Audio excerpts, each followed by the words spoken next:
IT job కోసం try చేస్తున్నారా? Coding tutor లో ట్రైనింగ్ తో పాటు stipend and 100% job guarantee. Kolkata junior doctor హత్యాచార ఘటన గురించి తెలియని భారతీయులుండరు. డ్యూటీలో ఉన్న డాక్టర్ను అత్యంత దారుణంగా అత్యాచారం చేసి చంపేశాడు సంజయ్ రాయ్ అనే వ్యక్తి. ఈ కేసులో మరికొంతమంది కూడా ఇన్వాల్వ్ అయి ఉన్నారు అనేది ప్రతి ఒక్కరి వాదన. అందుకే ఈ కేసు విచారణ సిబిఐ చేపట్టగా నిందితుడికి లై డిటెక్టర్ టెస్ట్ చేశారు. ఈ టెస్ట్ లో సంచలన విషయాలు వెలుగులోకి వచ్చాయి. ఇప్పటికే సిబిఐ అధికారుల విచారణ సమయంలో మాత్రం తాను నిర్దోషి అని మాట మార్చాడు సంజయ్. ఇప్పుడు లై డిటెక్టర్ టెస్ట్ లో నోరు విప్పాడు. మరి సంజయ్ ఏం చెప్పాడు? ఎవరి పేర్లు బయటకు తీశాడు?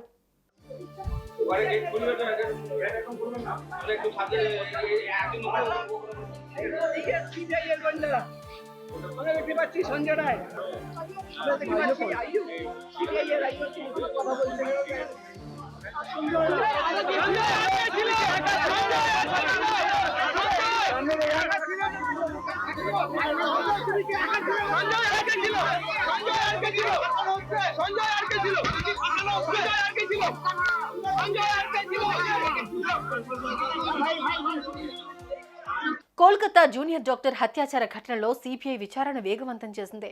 ఆగస్టు 9న ఆర్జికర్ మెడికల్ కాలేజీలో ఈ దారుణం వెలుగు చూసింది.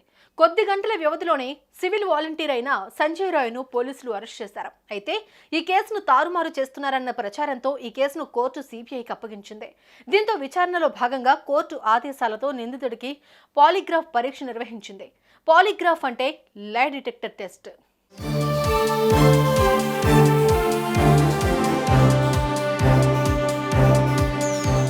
ఈ లై డిటెక్టర్ టెస్ట్ లో సంజయ్ అనాలోచితంగా ఆతృతగా ప్రవర్తించాడు. అధికారులు అడిగిన ప్రశ్నలకు అబద్ధాలు చెప్పాడు. ఒకే ప్రశ్నలు పలుమార్లు అడిగిన ప్రతిసారి ఒక్కో సమాధానం చెప్పాడు. ముందుగా తాను ఈ ఘాతకానికి పాల్పడలేదని, తాను వెళ్లేసరికే డాక్టర్ చనిపోయిందని, శవం రక్తసిక్తమై పడి ఉందని చెప్పాడు.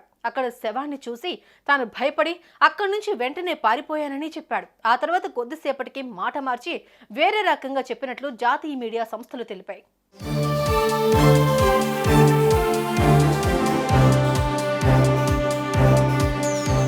ఇదిలా ఉంటే ఘటన జరిగిన తర్వాత పోలీసులు సంజయ్ను అరెస్ట్ చేయగా ముందుగా తానే నేరం చేసినట్లు అంగీకరించాడు. ఇటీవల సెంట్రల్ ఫోరెన్సిక్ సైన్స్ ల్యాబొరేటరీకి చెందిన వైద్య బృందం సంజయ్ మానసిక తీరును విశ్లేషించింది. ఘటన సమయంలో ప్రతి నిమిషం చోటు చేసుకున్న విషయాలను నిందితుడు గుక్క తిప్పకుండా మొత్తం ఎపిసోడ్ను వివరించాడని, అతడిలో పశ్చాత్తాపమే లేనట్లు కనిపించిందని కేసు దర్యాప్తులో పాల్గొన్న ఓ సిబిఐ అధికారి చెప్పినట్లు తెలుస్తోంది. అయితే ఆ తర్వాత అతన్ని కోర్టులో హాజరుపరచగా తాను తప్పు చేయలేదని, కావాలనే తనను ఇందులో ఇరికించారని న్యాయస్థానంలో కన్నీళ్లు పెట్టుకున్నట్లు వార్తలు వస్తున్నాయి. ఇప్పుడు లై డిటెక్టర్ టెస్ట్ లో మాత్రం పొంతనలేని విషయాలు చెప్పాడు. అధికారులతో ఇష్టం వచ్చినట్లు ప్రవర్తించాడు. కానీ అసలు విషయం మాత్రం అస్సలు చెప్పలేదు. ఓసారి తానే చేశానని, ఒకసారి తనకేం తెలియదని వివరించాడు.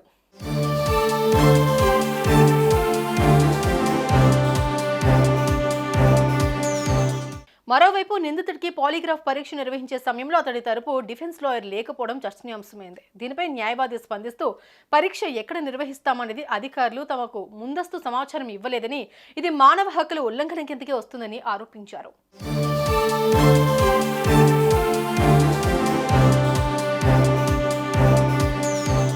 ఈ విషయాన్ని సిబిఐ అధికారులు సీరియస్ గా తీసుకున్నారు. అతను చెప్పిన మరిన్ని విషయాలను గోప్యంగా ఉంచుతున్నారు.